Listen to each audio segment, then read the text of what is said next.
ബേബിച്ചാനാ? ആ ഞാനാ ബോബി. ബേബിച്ചാനെങ്കിലും എന്നെ വിശ്വസിക്കണം. പഴയ മറ്റേ കോളേജിലെ നീ തന്നെയാണോ? അതെ ബേബിച്ച.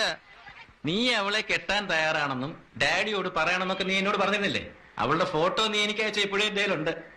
അല്ല പിന്നെ അവളെ വിട്ടുപോയത് ഞാൻ പറഞ്ഞില്ലേ? ഓ ഓ ഓ ആ കഥ അത്ര വിശ്വസനീയമല്ലായിരുന്നു. എന്റെ ബേബിച്ച ഒന്ന് ആലോചിക്കണം. ഞാൻ സുശീലയുടെ കാര്യവും സുധയുടെ കാര്യവും കോളേജിലെ പ്രിൻസിപ്പലിന്റെ അനിയന്റെ ഭാര്യയുടെ അനിയത്തിയുടെ കാര്യമൊക്കെ പറഞ്ഞ ഓർമ്മയില്ലേ? നീ ഒന്ന് ആലോചിച്ച് നോക്കിയേ.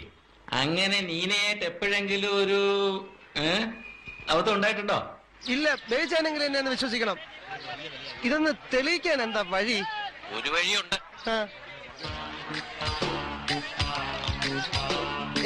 ഗർഭം ഉണ്ടാകാൻ വഴിയില്ല. എന്റെ ദൈവമേ, ഡെയ്സിക്ക് ഗർഭം. വെറുതെ കളിക്ക് തുടങ്ങിയ ബന്ധമാണ് ചേട്ടാ.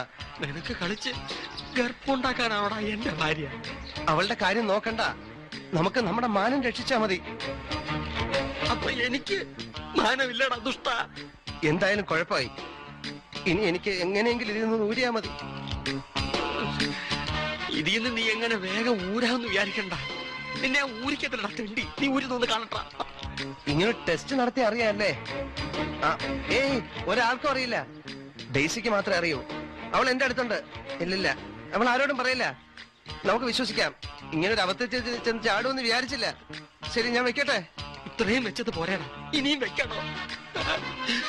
എത്ര